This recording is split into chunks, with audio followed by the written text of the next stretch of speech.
Hey everyone, welcome to another episode of No Questions Left Behind. I'm Sam. And I'm Stevie. And we are here to answer all of your questions that we didn't get to during our not live this week. We covered hot weather washing or washing in the summertime out in non-ideal conditions. And you guys asked quite a few awesome questions, so thank you for your participation. Make sure you watch this whole thing because we will announce the giveaway winners for our 2 sweet hats as well as the portable water deionizer, which is a pretty awesome giveaway and very relevant to our topic. So without too much more chatting, we're going to go ahead and get started on our questions. So the first question we have was from Chris Christensen. He asks, why do you foam from the bottom up? I know normally you would foam from the bottom up, but due to direct sunlight, would it not make more sense to go top down? I would think that would reduce the number of times you have to rinse all areas. So that's a great question. I think, so we normally recommend foaming from the bottom up so that you are giving the lower panels that are typically more dirty more time to dwell. And I see what you're getting at with that question. But in actuality, with the higher parts of the vehicle being hotter, you wouldn't really want to foam from the top down just because then that's going to be sitting longer and therefore dwelling, potentially drying on the surface. So you would still want to keep your bottom up methodology here. Yeah, and depending on temperature, that was a great answer, Stevie. Couldn't have said it better myself. Just to add, I would say depending on temperature, you may want to rinse from the top down, but I would continue foaming from the bottom up because like Stevie said, you're going to get maximum dwell time. If it's really, really hot out, you could rinse from the top down. You're not necessarily going to hurt anything. You're not going to get as long of dwell time as rinsing from the bottom up. But yeah, still foam from the bottom up like Stevie said, and then if it's real hot, you could rinse from the top down to get all that soap off quicker before it begins to dry. Yeah. Next question was from Alan Friedlander. Is Brilliant Finish car wash the same as your foaming soap without the concentration? No. The Brilliant Finish car wash soap, along with our super concentrated car wash soap, our Boss foaming surface wash, they're all different formulations and they all serve different purposes. You have different benefits that you get from each over the other. The Boss foaming concentrates specifically use a dual layer foam technology that helps increase the chances of a very safe and effective touchless wash. So there are still differences there. It's not just the same soap in a higher concentration. So just keep that in mind. And Alan also asked a question, are there any benefits to adding a little rinseless into a bucket with Brilliant Finish soap? A lot of you guys asked this question about using a rinseless wash to help soften water. At least in our line of products, our rinseless washes are not necessarily going to help soften your water. And I don't really see any benefit into adding a rinseless wash into the bucket with your Brilliant Finish soap. Brilliant Finish is plenty lubricious as it is, a lot of lubricity to it. So you're not really going to benefit at all from adding a rinseless in there. And there were, I think, 2 or 3 other questions about adding rinseless like to your soap reservoir on your pressure washer to help reduce water spots. If anything, putting a product into the water mix may actually increase the risk of spotting if that water were to dry on the finish, because at that point it's not pure water anymore. To my knowledge, at least in our line, our rinseless products will not help soften your water. I think also the rinseless products are designed specifically not to be rinsed off, so I don't see the purpose of using it with a pressure washer when there are soaps specifically designed for that purpose that'll give you a better result. Yeah, exactly. Andrew M. asked, if Brilliant Finish car wash unintentionally dries on the surface, will it rinse right off still? I think that depends on a few variables. During the summer, when you're working in a higher heat situation, it might not rinse right off right away. You might have to come back in and decontaminate, do a nice mild play. It was on there once it dried. Yeah, but it depends on really how baked on there it is. If you were to leave it and it actually like fully dries, you're probably not going to get to it. If you get to it pretty quick, you may be able to, but again, it just depends. If you're working in, 110 degree temperatures in Houston, maybe not. Yeah. But yeah, exactly. I think in my experience, even on a high 70s, low 80s degree day, If it dries on there in the time between you going from mitting the surface to grabbing your pressure washer, or maybe a couple things in between, typically it will rinse right off. But like Stevie said, if it's on there for a long time dry, you may have to go back over it with a mitt and then rinse it. Andy H asked, what kind of pressure washer do you use? In that live, we were using our new Pro 1900 PSI pressure washer. It is adjustable PSI, but it's a really nice unit, intended to be a lifetime purchase. You buy it once, you can service it as needed. You can buy just the pressure washer unit itself. We have an additional cart that you can quick attach it to, as well as a wall mount. So if you haven't seen that yet, go check it out. Yeah, we had another question about the pressure washer we were using. How many amps does it use? It utilizes 18 amps, so you need a 20 amp breaker to connect that pressure washer to. And just as a reminder to all of you folks using pressure washers, really any of them, but specifically any of our models, they are not intended to be used with extension cords. That can trip the breaker and the plug more frequently and cause issues for you running that long term. So make sure you're hooking it straight into an outlet. And the pressure washer Stevie just stated, the 1900 PSI Pro model, requires a 20 amp breaker or outlet. Andy H also asked, if I've used the ceramic 3-in-1 wax, I'm good to still use the ceramic speed shine as a drying agent, correct? Absolutely, 100%. Yeah, totally. That's a great combo. Andy H asked another good one. Does the water spot remover spray mess with ceramic coating? So if you have a true ceramic coating on your vehicle, that's one of the benefits of using water spot remover spray, is it will not degrade a coating to the point where you're going to have to reapply it or anything like that. Repeated use, if you're using it very frequently, over time that will slightly weaken the repellency or hydrophobicity of a ceramic coating, but using it every so often will typically not damage a coating. A wax finish, say a sealant, a wax, even some of the less durable ceramic sprays, like say ceramic speed shine isn't overly durable, water spot remover will typically strip those off or at least weaken them to the point where it's not very obvious that they're there anymore. But true coatings, you're totally safe to use water spot remover. That's one of the purposes of that spray.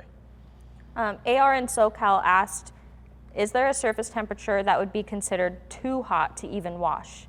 I'm not sure how you feel about this, but when I hear this question, I'm thinking of myself miserable, drenched in sweat, trying to wash a car. I think you have to keep in mind also that while you're also assessing how hot the surface is and how the product is going to react, keep in mind you're also in those temperatures washing the car, physically exerting yourself to some extent. Well, just spray yourself with a little water and cool yourself right off. The guys were asking for that in the live yesterday. Scott Dayhoff, we saw you.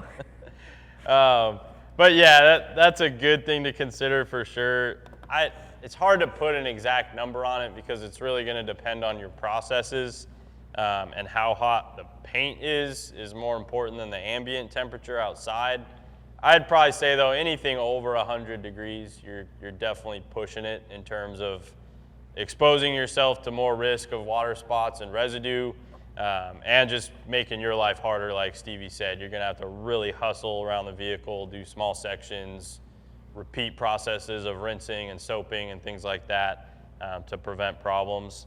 So if it's really hot, I'd say if you're in the triple digits, hopefully, if you're a mobile detailer, schedule your washes in the early hours of the morning. Get up earlier, get out there. If the customer will let you in their driveway at 6 a.m., get out there and save yourself the trouble, or do it in the evening when the sun is lower. Like we talked about during the live, depending on the direction of the driveway or the location that you're washing, sometimes you can also use the homes or buildings in the vicinity to help provide shade. So like in my situation at my house, early hours of the morning, pretty much from 6:30, 7 a.m. on, my driveway is in direct sun. So I know either I've got to get out there really, really early and wake up my neighbors, or I've got to wait until about 5 to 6 p.m. depending on how deep we are into summer until I have full shade on the driveway. So just use the early and late hours of the day to your advantage. Temperature is going to be cooler, but also you won't be getting the vehicle paint hit with direct sun, which will make the paint much cooler as well.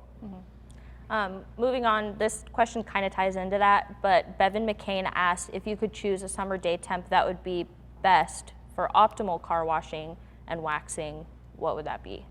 I would say the lower the better, but as you were stating, kind of 100 is where it starts to get more challenging and kind of like, okay, is this the best time and temperature to do this in? I would say, like considering your point too, where things are ideally still enjoyable for you as the person washing the car, I'd say, mid to high 70s, maybe low 80s.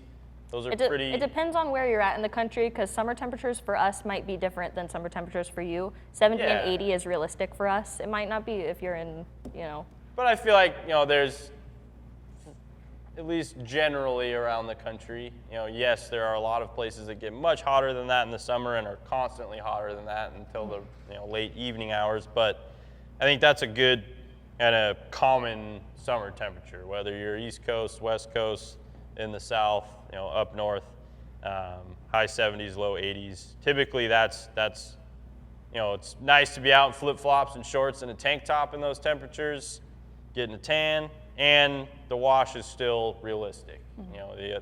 During the live, it was, I think, about 76, 77 degrees when we were doing that out front. So pretty moderate, but still, summer type temps. See what else we got. Bevan asked a lot of good questions, and Bevan McCain, you are actually our first giveaway winner of the portable water deionizer. So haven't seen you in here before, so maybe this is your first time, maybe not. Apologize if didn't see you in there in the past. But Bevan, email us at social@griosgarage.com with your mailing address information, and we will get that portable water deionizer shipped out to you so that you can easily wash in summer temps without the headache of water spots. And the next question that Bevan asked was, do you have to worry about the blowover soap that runs over the other side of the vehicle? We briefly mentioned that in the live, but one thing that I like to do to avoid that soap being a problem, so I'll foam one side when I'm washing out in the sun, foam one side, whether you're doing your pre-wash or whatever it might be, foam from the bottom up. And then when it's time to rinse that side, go around the vehicle and start by rinsing the roof off to blow any soap that's potentially gone to the other side back to the side that you foamed, and then go back around the vehicle and continue your rinse process. So yes, that does mean you're going to be rinsing from the top down, or at least somewhat. But like we said earlier, sometimes that's necessary, and it's at least going to prevent you having, you getting around to wash the other side of the vehicle and having soap streaks running down your windows and things like that. Which, as long as you get to them quickly enough, shouldn't be a problem either way. But that's one good way to help prevent that, especially if you're doing a large, SUV, van, truck, that sort of thing. Bevan McCain also asked, if I use the Speed Shine as a drying aid, is that a good base for the 3-in-1 and all-in-one wax, or should I surface prep before the 3-in-1 wax? I would say that best case scenario, you would surface prep, just because there are trace amounts of silicone in the ceramic Speed Shine, the Speed Shine. Since you're using it as a drying aid, it's not going to be as, there's probably less likely of a chance that you're going to be leaving a lot of that behind. Diluted. But best case, to make sure that you're getting the full bonding, I would still use surface prep. Yeah, and at that point, you could probably just use surface prep cleanser. You don't necessarily need to use foaming surface prep on the car. Surface prep cleanser should strip off any remnant Speed Shine residue after, if you're using that as a drying aid. Bunny Fartloads asks, will using a drying aid such as ceramic Speed Shine help with reducing water spots? I would say yes, because it's gonna, as you spray that onto the finish, water is gonna flush off.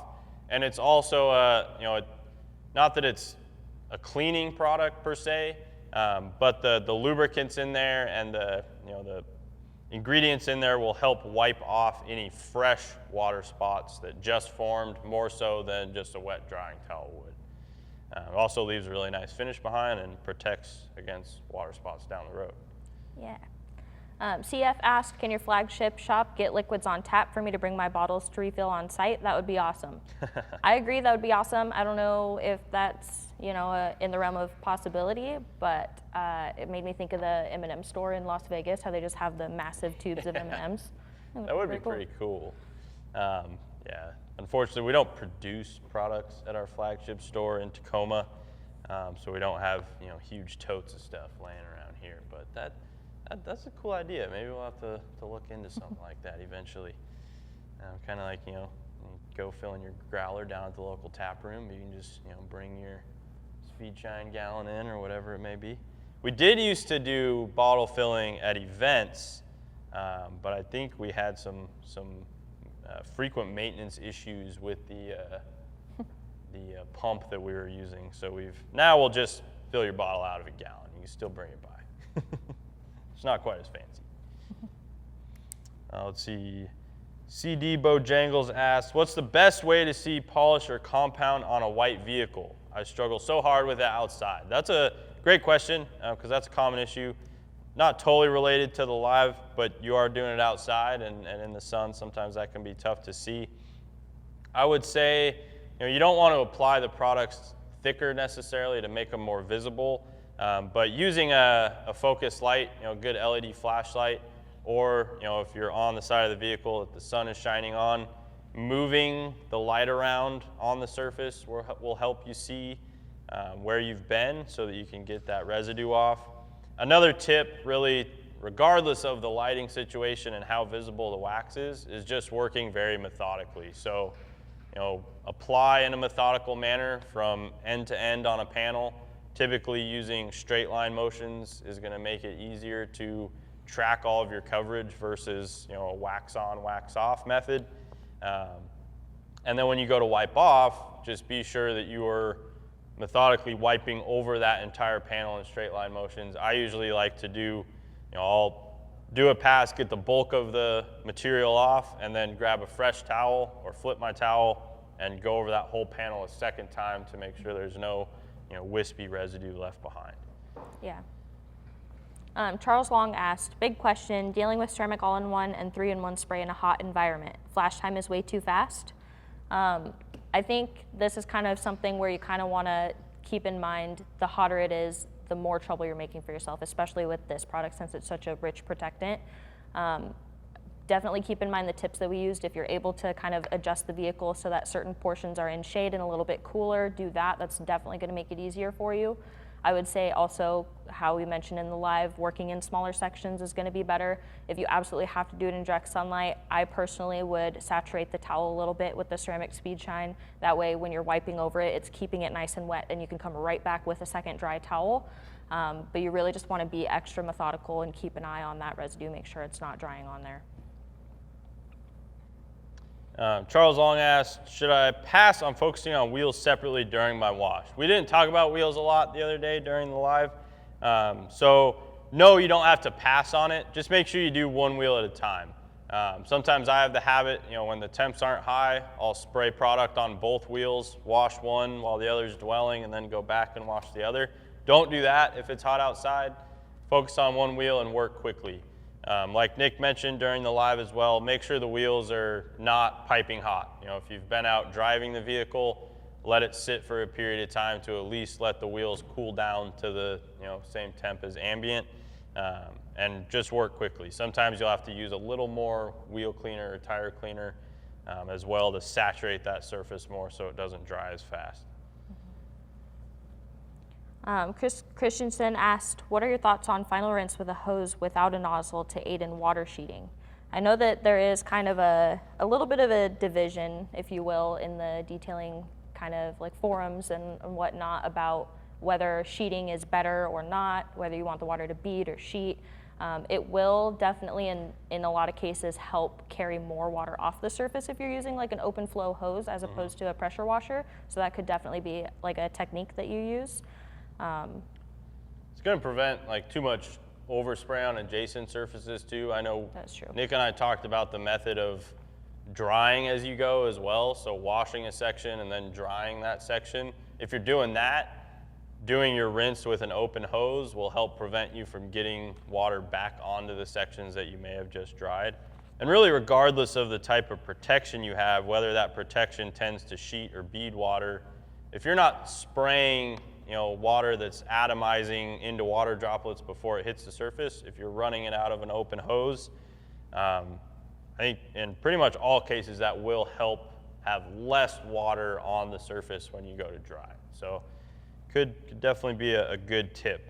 If you're using a pressure washer for like foam can application, you're going to either have to have an extra hose or quick disconnect or unhook your hose from the pressure washer, obviously. But that can definitely be a good tip to help prevent too much water from being on the surface at the end.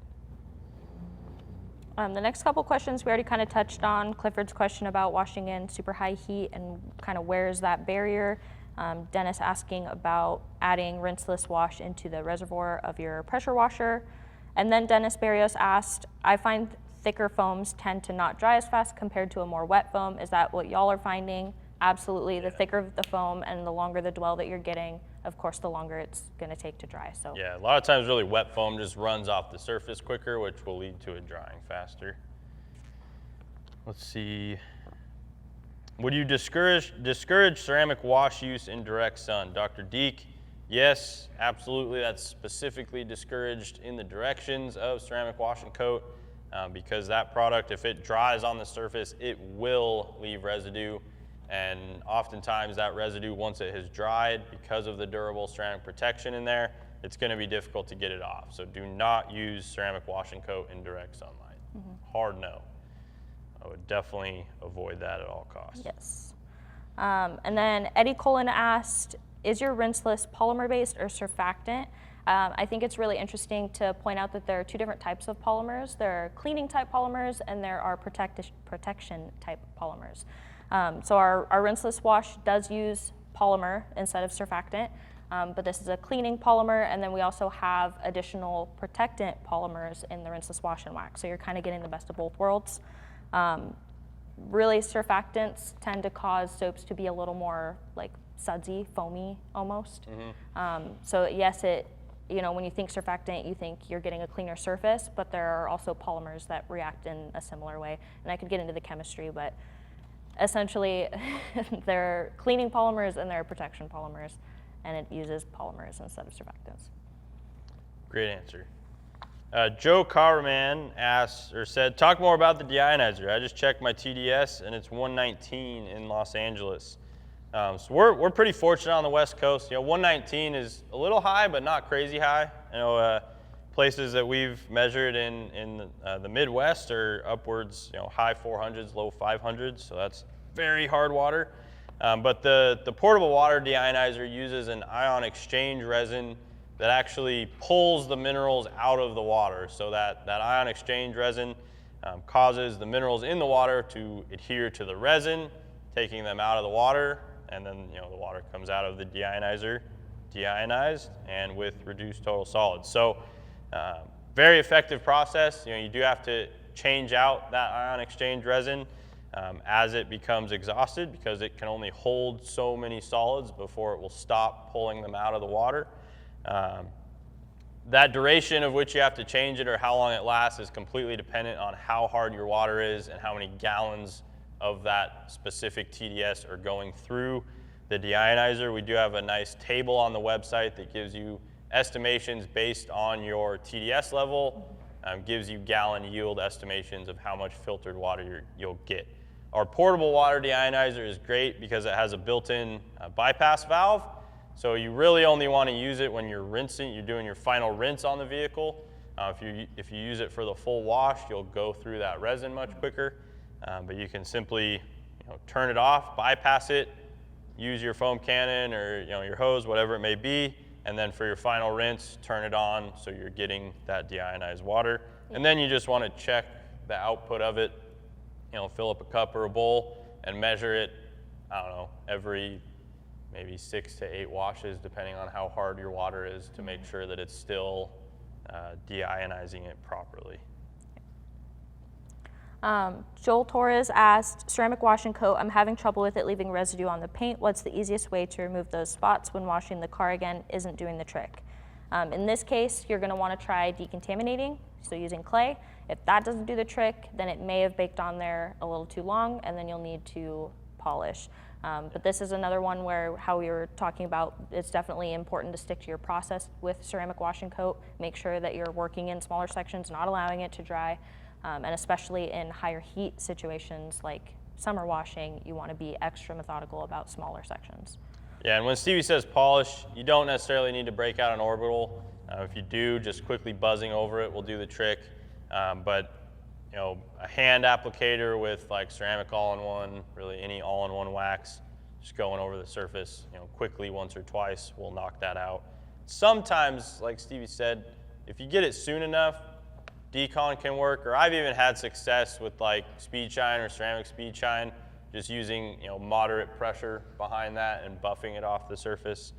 But all depends on how long it was allowed to set and, you know, and dry on there. So that's a tough one. But that's why we recommend doing half the vehicle at a time or less and not doing it in direct sunlight. I like this question. Lakes Country Detailer asks, how often should you wash your drying towels? So that's a good question, a pretty common one. I tend to wash mine like every other or every third time I use them. So, you know, if you're using it with a drying aid, you're gonna wanna wash it every time, because if that drying aid, specifically if it's like ceramic speed shine or ceramic 3-in-1, if those drying aids dry in the microfiber, that will reduce the absorbency of the towel. So if you're using a drying aid, wash it every time before the towel dries out. If you're not using a drying aid, I'd say, yeah, probably every third time or so, as long as you're not using it for like door jams and dirty, you know, spots afterwards. Yeah. And then Larry Adris asked, is the portable water deionizer in stock at the Tacoma store for pickup? It is not currently, but they're really good about, if you want to call in and place an order, they can put one on hold for you. That way you're notified when one does come in. Or if you want to purchase one online, it would ship from our warehouse in Indiana. Mark Rutledge, this is an easy one to answer. Does the Terry Weave drying towel work better than other microfiber towels you have? Does a bear poop in the woods, Mark? Absolutely. It works way better than other microfiber towels we have. I'd say the PFM drying towels are the best in the business. They're going to be the most absorbent dry towels that you can find. So if you're drying with something else, pick up a PFM Terry Weave drying towel. You will thank us. They're awesome. Let's see, Nathan Sheba asked, is there any product that can be sprayed on and if it doesn't eliminate, reduces water spots? I use Speed Shine to help with drying. How can I use it to help when I wash in the sun? So I think there's two parts to this question, if I'm not mistaken. There are products that you can use to help prevent water spots. A lot of it, I would say, is more process related, and then you can choose a product that fits that process. Yep. But as we were talking about drying aids, adding protection, that's then repelling that water from the surface. That's definitely going to help. You say that you use Speed Shine to help with drying. Sounds like you're using it as a drying aid, so that's great. And then how can I use it to help when I wash in the sun? So drying aid, I don't know. Yeah, I might be overthinking drying that aid, question. you could use it, you know, as a final like touch-up product if you do notice any areas that have spotted, going back over those with Speed Shine. Best of Show Detailer is another great detail spray that we actually formulated for use on a hotter panel out in the car show type environment, you know, when you don't have shade all the time. We didn't get a chance to talk about that during the live, but Best of Show Detailer is a good solution if you need to use a detail spray out in the heat. That one will be a little more workable, has a little more working time than Speed Shine does. So that's a good solution there. Let's see. Nelson asks, is it better to do a rinseless wash in the sun versus a regular wash with soap? I would tend to say yes. It's going to be a little easier to get that done without risking things drying on the surface, just because you can be much more controlled in your application of a rinseless wash. Better is relative. You know, that's going to depend on how dirty the vehicle is, things like that. For a light to, you know, moderately soiled vehicle, I would say a rinseless can be a great way to wash in the sun. But if the vehicle's pretty dirty, you're going to want to introduce more water. He also asked, what is a safe TDS level to be at to wash in direct sunlight? The lower the better. I think if you could keep it under 50, that would be ideal. But the closer to 0, the better off you're going to be. Yeah. Let's see. Phil Milan asked, how does direct sun in cool weather compare to direct sun in summer, where you are also battling for faster evaporation rates? So that's a great question, because we talked about how direct sun can be worse of a condition than just a hot ambient temperature in the shade. That's because direct sun, regardless of how hot it is outside, is going to heat up the paint. Paint is a reflective surface, like we mentioned during the live, specifically dark colors that will absorb and take on more heat are going to heat up more. But yeah, I would say even in cooler ambient temperatures, direct sun beating down on a paint finish will still cause it to heat up. So, granted during the summer, you're dealing with heat and direct sun, so it's definitely going to be a worse situation there. But even in some of the cooler months, when you have direct sun on the vehicle, the paint will get warm. So it's just always good to check the surface temperature of the paint. You don't need a temp gun necessarily, just back of your hand will do the trick. If it feels hot, ideally let it cool down before you use any products on it. Yes. He also asked what causes the 3-in-1 spray to leave a residue-like haze, noticing this on black paint mostly. The most common culprit of this is going to be over-application of the product and or using towels that are saturated and not switching to a new dry towel. Yep. So best case scenario, use 2-towel method. So have 1 towel that's soaking up a lot of the product initially, finish immediately with a second dry towel. That'll help prevent a lot of that. And then just make sure that you're just using a light haze, usually like 3 to 4 sweeping Light passes. Yeah, sorry. 3 to 4 sweeping spray passes over the hood, for example, is typically more than enough. You really don't need a lot of product. Yeah, and then another tip on top of those are all excellent application tips, but you can also get some light haze or filminess if there's other products on the surface that may not be as compatible with it too. So say you're putting it over a wax or something like that that's relatively fresh. Ideally, you're applying ceramic 3-in-1 spray or ceramic 3-in-1 wax onto bare paint. And I've really found that using surface prep cleanser to make sure there's no polish residue, no old silicone residue, anything like that left behind will give you that nice, crisp, residue-free finish with ceramic 3-in-1 wax. Yeah. I do that every time I apply that stuff now. We had a question that was quite concerning to me at first until I remembered you guys told the story about Jeff running over that deer carcass.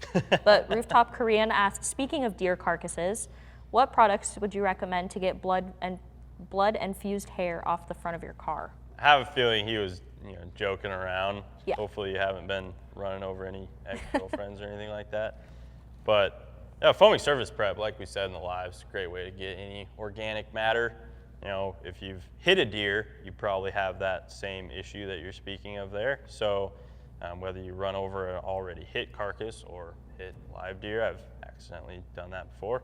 I blame the deer. It jumped right in front of me. Didn't have time to react. But yeah, foaming surface prep or multi-purpose citrus cleaner, those are both great at cleaning off heavy stuck-on organic contaminants.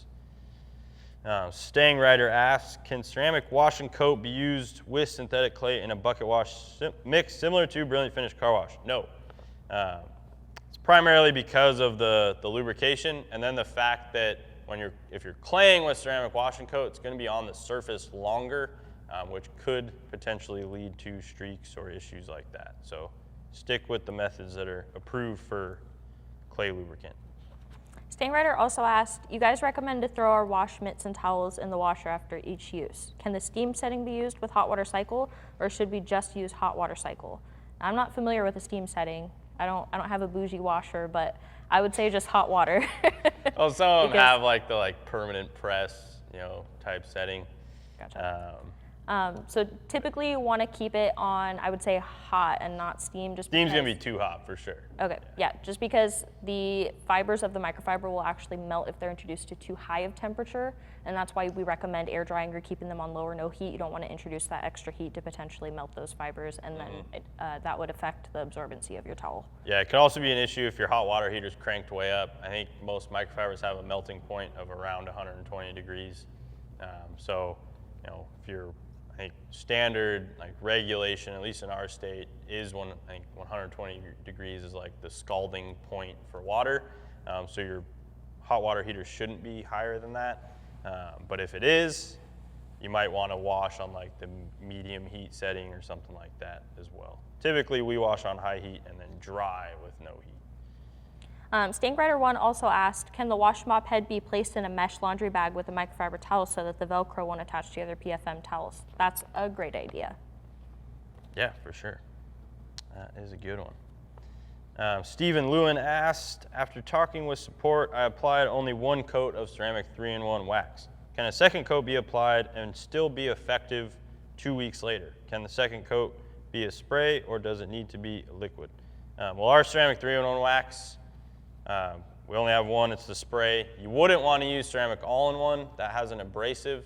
That should not be used as a second coat because the abrasive will remove anything that's down as the first coat or detract from it. You can use ceramic all-in-one as a first coat, not a second coat. But yeah, I would say it'll still be effective. That product's very durable, so you're not really going to have made a dent in that durability in only 2 weeks. Ideally, you haven't picked up any sap or any contaminants like that in that period of time, so you could wash the vehicle, dry it, and then go ahead and use a second coat of ceramic 3-in-1 wax, and that will help bolster your protection. So yeah, no harm in doing it 2 weeks later. Absolutely. Ted Beyer asked, water spots here in the Pacific Northwest with all the minerals is the biggest battle with a black truck. How do we handle it? How do you handle it? You have 2 black trucks. I'm just kidding.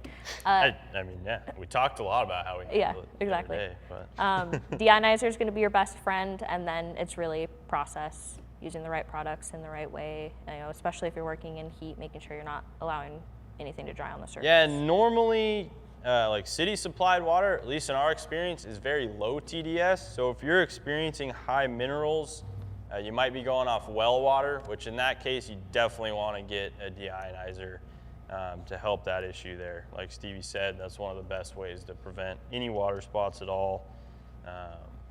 If you're talking about rainwater and things like that, really keeping the vehicle clean is a good way to prevent water spots from rain. If you have a lot of dust on the surface, rain hits it and then dries, that's a sure way to get water spots. That's a good point. Let's see. Tony DiBartolo asked, which towels do you recommend for the following sprays? Oh man, what did I get myself into here? Ceramic 3-in-1. I like to do a 2-towel method with that one. Surface is already clean. I'll apply it with a plush towel, either the plush or ultra plush edgeless, and then I'll come back and buff off any remnants with a PFM towel. So just the standard 16x16 or the PFM detailing towel. Ceramic Speed Shine. If you're cleaning dirt off the surface, use a plush towel for your first wipe to get that dirt up, and then same process. I like to follow that with a PFM to wisp off any remnants, get a nice streak-free finish. Rinseless wash and wax. I always use our microfiber washcloths or the Ultra Plush edgeless towel. Brilliant Finish rinseless wash, same deal, same towels there. PFMs to dry as well, usually for those two. Water spot remover. Usually a plush towel there too. You could use... I've used the utility towels too. That's what I was gonna say. Our new utility towels are pretty nice, so they shouldn't be used on dirty surface, but they can be used for that. Sometimes the water spot remover, I've noticed that the smell can be harder to wash out of towels at times, depending on how quickly you wash them. Bug barricade, that'd be another good one for either a plush towel or you could use a utility towel for that, but I'd probably use plush. Usually the surface is clean at that point. Tar, bug, and sap, almost always utility towel, because usually whatever you're cleaning off, if it's sap or tar, you're gonna stain and ruin your towel. Yeah. So that's a good one there.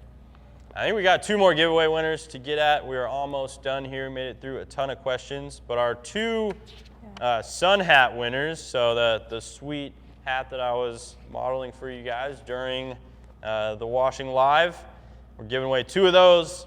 Phil Milan, you are our first winner of a new hat. Keep your head and your shoulders in the shade during the summer, no matter what it be that you're doing. So Phil Milan, email us at social@griosgarage.com. And the second winner is Troy Bose. I Bose, I'm sorry if I got that pronunciation wrong.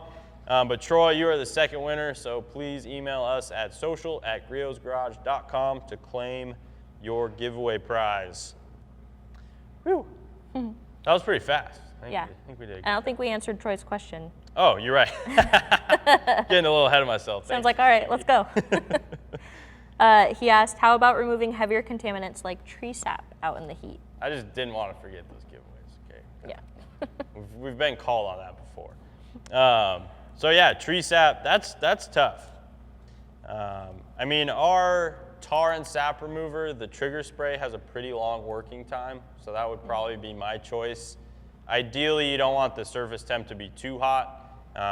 Otherwise, the solvents in that will flash off faster. So just keep an eye on it, I would say. You know, don't necessarily walk away, because usually you want that to dwell on the tree sap. One nice thing about tree sap and heat is the sap might already be soft from the heat, which will help it come off easier. So just don't walk away from it after you spray that tar and sap remover on to dwell. Make sure you stand there, watch it. If it starts flashing off, either reapply or wipe it up. And yeah, that's a good question. Unique. All right, well, I think that is it. If you guys haven't already subscribed to the channel, please get down there, hit the subscribe button, give us a thumbs up, and hit the notification bell so you do not miss our next YouTube live broadcast. Again, subscribe, like, notifications. Follow us on Facebook and Instagram so you don't miss any of our sales or promotions, and sign up for our email list. Until next time, have fun in your garage. Have fun in your garage.